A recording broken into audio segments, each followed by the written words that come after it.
First, carefully read the instructions on your prescription to figure out the correct dosage. Your prescription may be listed in milliliters, units, or both. Use the conversion chart in the pamphlet to figure out how much medication to draw into your syringe. This is extremely important because you want to make sure you don't give yourself too much or too little of the medication. Wipe the vial's cap with an alcohol wipe.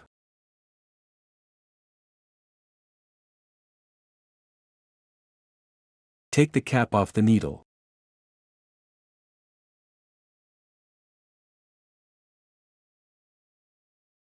Pull back on the plunger to draw in an amount of air equal to the prescribed amount of medication.